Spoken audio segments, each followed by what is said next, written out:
Vamos para o resumo da lição de número 2, com o título Sal da Terra, Luz do Mundo, lembrando que estamos falando da doutrina, a doutrina de Jesus, ao qual a multidão disse assim, que ele falava com autoridade, assentado no monte, no capítulo 5, capítulo 6, capítulo 7, São Mateus, ele expressa a doutrina que nós chamamos de Sermão do Monte. O textório diz, vós sois o sal da terra, vós sois a luz do mundo. São Mateus capítulo 5, versículo 13 e 14, verdade prática. A influência dos cristãos na sociedade é inevitável do ponto de vista bíblico. O mundo não pode estar indiferente aos verdadeiros seguidores de Cristo. Não confundir verdadeiros seguidores de Cristo com pessoas que se auto-intitulam cristãos e até mesmo com título de pastores, dando mau testemunho, né? E trazendo escândalo para o evangelho. Os verdadeiros seguidores de Cristo sempre vão influenciar para o bem, não para a religiosidade. Leitura bíblica em classe se encontra em São Mateus capítulo 5, versículo 13 ao 16, lembrando que o objetivo desta lição na parte primeira é apontar a função do sal, na parte 2 é destacar a função da luz e na parte 3 refletir a respeito da influência dos discípulos de Cristo no mundo, né? Precisamos influenciar para o bem, atrair as pessoas até Cristo. A introdução então diz, nesta lição enfatizaremos o papel de sal e luz que o cristão deve ter no mundo. Não basta denominar-se cristãos, mas sim fazer a diferença no lugar aonde estamos ou aonde vivemos. Por isso tomaremos duas metáforas pelas quais Jesus ensinou a respeito da relevância de seus discípulos. E quais são essas metáforas? O sal e a luz. Então, um está iluminando no lugar das trevas, né? Traz luz no lugar das trevas, e o outro tempera e conserva o alimento. Então, somos chamados a influenciar o mundo atual. Parte primeira da nossa lição, parte primeira, o sal tempera e conserva. No item 1, definição. No item 2, a importância do sal. E no item 3, o cristão como o sal. Então vamos lá. No item 1, definição. Na Bíblia, a palavra sal aparece como substantivo, como substância. Então o sal na Bíblia é a substância branca usada como tempero, remédio e conservante. No grego bíblico, há pelo menos 4 significados para a palavra halas, substantivo neutro para sal. Então quais são elas? São 4. Então são 4 significados. Primeiro, como tempero. Segundo, como substância fertilizante para a terra, né, arável.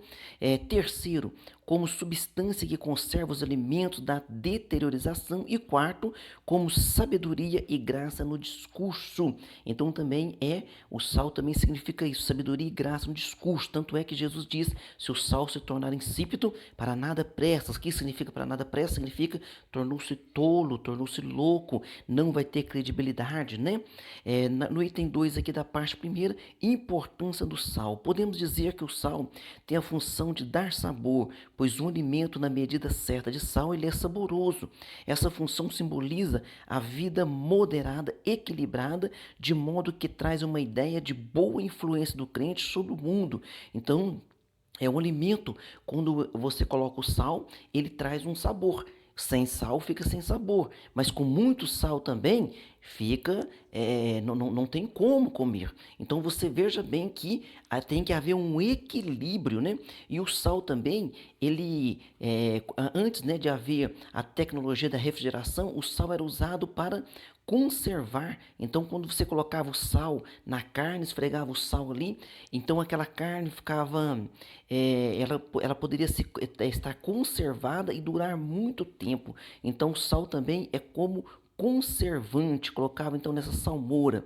Então nós, como sal da terra, o cristão como sal da terra, o mundo jaz no maligno, o mundo está apodrecido. Então a igreja estando na terra, fazendo a sua função, o crente verdadeiro está conservando este mundo. E nós entendemos que para que quando vier a grande tribulação, né, que Jesus Cristo fala da grande tribulação, de 7 anos de grande tribulação, que nós chamamos de a 70ª semana de Daniel, nós entendemos que a igreja, assim que for arrebatada, inicia esse período aqui na terra. Então a Bíblia ainda fala assim, há um que impede que o anticristo reine neste mundo, né? Há um que ainda impede. Este um nós entendemos que é o Espírito Santo pela igreja ou a igreja pelo Espírito Santo. No item 3 aqui, o cristão como sal. Como cristão devemos influenciar o mundo, que não se E nós, como cristão, devemos influenciar o mundo que se encontra em estado de podridão espiritual. Então, nesse aspecto, o cristão deve expressar os valores morais e espirituais do evangelho em sua vida. Então, Jesus Cristo, ele é bem claro em dizer, né? Vós sois o sal da terra. Então, nós precisamos dar este bom testemunho. Veja bem, não para nos aparecer. Tanto é que o sal, quando você coloca ali no alimento, o sal, vamos supor, você está fazendo um arroz, você coloca ali, quando mexe, não tem como você identificar o sal ali, mas ele faz a diferença. Então, o crente não é para ser visto, o crente não é para ser mais do que ninguém, mas é para as suas boas obras atuarem sobre a face da terra, não fazendo para se aparecer, mas fazendo com o coração, e isso vai o que? Vai trazer e vai também conquistar corações para o Evangelho do Senhor Jesus Cristo. Vamos para a parte 2 aqui da nossa lição. Parte 2, a luz ilumina lugares em trevas. No item 1, conceito físico e metafórico. A luz procede dos corpos celestes. Então tem os corpos celestes que têm a luz própria, né?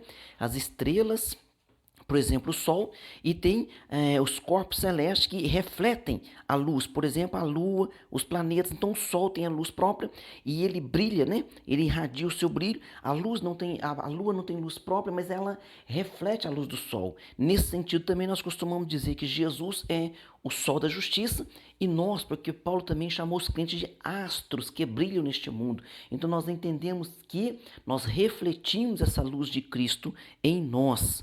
Então, essa luz, né, que o Senhor Jesus Cristo, ele diz que não se pode esconder a luz, não se pode colocar um veleiro, uma lamparina debaixo da cama, mas tem que se colocar no lugar alto para que se possa clarear. Então, o crente, quando ele anda na presença de Deus, aonde ele passar, ele vai trazer uma claridade, ele vai trazer uma paz, ele vai fazer uma diferença naquele lugar onde ele está, né? Então, a luz, ele é capaz de iluminar os objetos, torná-los visíveis, assim como a lâmpada emite luz, o fogo espalha luz, enfim, a luz ilumina tudo e, portanto, não deixa lugar para as trevas. Do ponto de vista bíblico, a luz pode ser aplicada metaforicamente a Deus, a Jesus e a sua santa palavra, aos discípulos de Cristo também.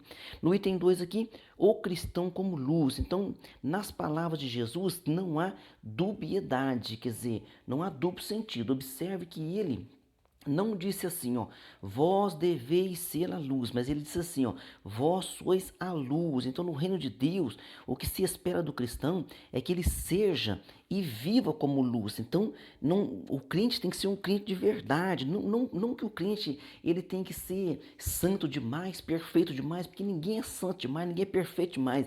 Mas tem que dar um bom testemunho, tem que ser sincero. Errar nós erramos, pecar nós pecamos, mas tem que haver sinceridade. Então, nós não podemos viver, né, uma vida de dubiedade, uma vida dupla, né? Não tem como, né, ser um crente agente duplo, não, porque é luz, então tem que brilhar, tem que ser um crente de verdade. E as nossas obras, né, essas obras se caracterizam pelos atos de amor e fé manifestos na vida do crente por meio de um testemunho verdadeiro diante dos homens. Então tem que haver o quê? Tem que haver sinceridade, tem que ser crente de verdade. Hoje, como aumentou muito o número de evangélicos no país, né? Antigamente, década de 80, era menos cristãos, agora hoje são muito mais evangélicos, parece que virou moda ser evangélico. Quanto mais se aumenta esse número, parece que menos se tem qualidade. Então, quantidade não é sinônimo de qualidade, nós precisamos de qualidade, ser crente de verdade. No item 3 aqui, a luz em lugares de trevas. Quando disse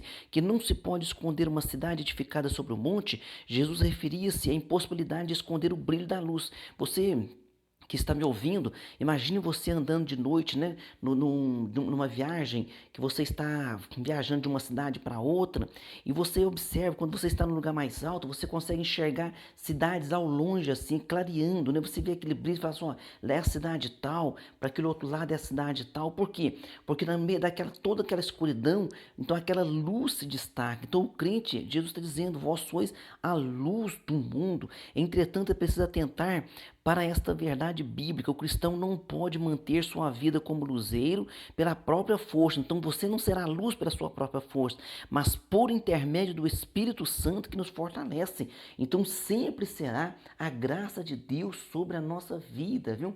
Esforça-te, tem bom ânimo, como o próprio Deus falou com Josué, mas sempre será pela graça de Deus, pela graça do Altíssimo. Parte 3, discípulos que influenciam. No item 1, sendo sal. O sal não aparece, pois atua de maneira oculta e silenciosa. Essa referência nos ensina que antes de testemunharmos publicamente, é preciso renovar o homem interior. Então, primeiro começa dentro de nós. Então, qual é a dúvida que você tem? Você tem que ter certeza das coisas bíblicas. Quando eu me converti, estava fazendo faculdade, né? Então havia muitas dúvidas. O que eu fiz? Eu mergulhei na Bíblia, mergulhei na palavra. Todas as dúvidas que eu tinha, eu comecei a ler a palavra, a entender a palavra. E depois, quando alguém me fazia uma pergunta, eu tinha então esse entendimento para responder com mansidão, com temperança e também com amor para essas pessoas. No item 2 aqui da parte 3, sendo luz, como luz o cristão deve brilhar na família, na escola, na universidade, no trabalho, em toda a sociedade. Quando fala brilhar, alguém pensa assim, pastor, mas a minha família sabe que eu não sou perfeito. Não, querido, não é só a família, não é só a sua família que sabe que você não é perfeito. Todo ser humano sabe que o outro não é perfeito, mas nós estamos o quê? Mergulhados na graça de Deus, procurando o quê? Procurando cada vez mais nos parecermos com Cristo. Então nós precisamos trazer esse testemunho de arrependimento, de mudança de vida, para que as pessoas então possam ser alcançadas através do nosso testemunho. No item 3 aqui da terceira parte, a influência cristã. Paulo disse que temos um tesouro em vasos de barro. Esse tesouro é a verdade do Evangelho. Nós devemos portá-la como bandeira no mundo que inteiramente jaz no maligno. Com isso, influenciar a sociedade não significa que o crente seja excêntrico, né? Ou ostente alguma coisa, que o crente tem que se aparecer. Não. É a postura de quem é o sal e luz da terra, é a postura de um embaixador de uma pátria. Mas qual que é a nossa pátria? Somos brasileiros, sim, mas então é dupla cidadania. Brasileiro porque nascemos no Brasil e também cidadania celeste porque aceitamos a Cristo como nosso Salvador. Mas agora a pátria celeste, qual é o alvo, qual é a referência dessa pátria? É a longanimidade, ou seja, perdoar, manter essa temperança, é a mansidão, é a moderação, bem como outras virtudes do fruto do Espírito. Alguém pode dizer, pastor, mas isso é impossível. Pedro também falou isso para Jesus, quando Jesus falou que deveria perdoar no mesmo dia 7 vezes 70 ou 70 vezes 7, Pedro olhou e falou assim, mas aos homens é impossível. Jesus olhou para ele de volta e disse, é impossível aos homens, mas a Deus tudo é possível. Então você precisa da graça de Deus, eu preciso da graça de Deus, e a graça de Deus é que nos mantém. Efésios 5:15 diz, veja prudentemente como andais. Que Deus então nos ajude a andar nessa graça através da sua misericórdia. Conclusão, neste mundo dominado pelas trevas do pecado, só mesmo a influência dos servos de Cristo para promover verdadeiras mudanças. É preciso que a luz divina brilhe a partir de nós, para que todos vejam as nossas boas obras e glorifiquem o Pai. Esses dias no mercado, comprando ali o pão, alguém então conversou comigo e disse assim, pastor, o fulano de tal era da tua igreja lá, ou da igreja, né? Eu falei, sim, foi uma pessoa muito boa, né? Partiu para a eternidade, uma pessoa excelente. Ele disse assim, olha pastor, eu conheci muito ele, convivi muito com ele e vi a mudança que aquele homem teve, ou seja, isso é o testemunho. Então a pessoa aceita Jesus e as pessoas veem a mudança daquela pessoa, então aquela pessoa testificou para mim de alguém que já partiu para a eternidade, ou seja, a pessoa partiu para a eternidade, mas o testemunho dela continua vivo, né? O testemunho dela continua testificando de Cristo. Vamos para nossas perguntas. Qual a definição de sal? Ele aparece como substância branca usada como tempero, remédio e conservante. Pergunta 2. Quais as duas funções do sal segundo a lição? Dar sabor, né, e preservar os alimentos. O que se espera do cristão no reino de Deus? No reino de Deus se espera do cristão é que ele seja e viva como luz deste mundo. Para qual verdade bíblica o crente deve atentar? Ele deve atentar para qual verdade bíblica? O cristão não pode manter sua vida como luzeiro pela sua própria força. Então é isso que você tem que atentar. É luz do mundo, sim, mas não é pela sua própria força, mas por intermédio do Espírito Santo que nos fortalece. Porque senão o crente desanima, né? Ah, eu tentei fazer tal coisa, acabei fazendo uma coisa errada, eu não tenho jeito para mim, não tem mais jeito. Para com isso. É Deus que vai nos ajudar, é Deus que vem sempre nos socorrer. Amém? Pergunta de número 5. De maneira concreta, qual o lugar em que o crente deve brilhar como luz?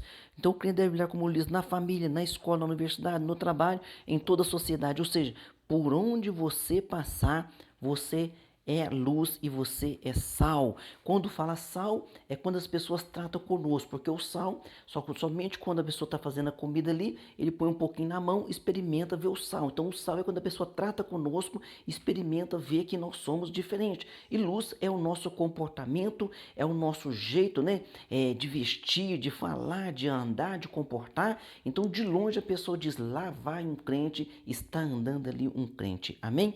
Que Deus abençoe você e até a próxima aula.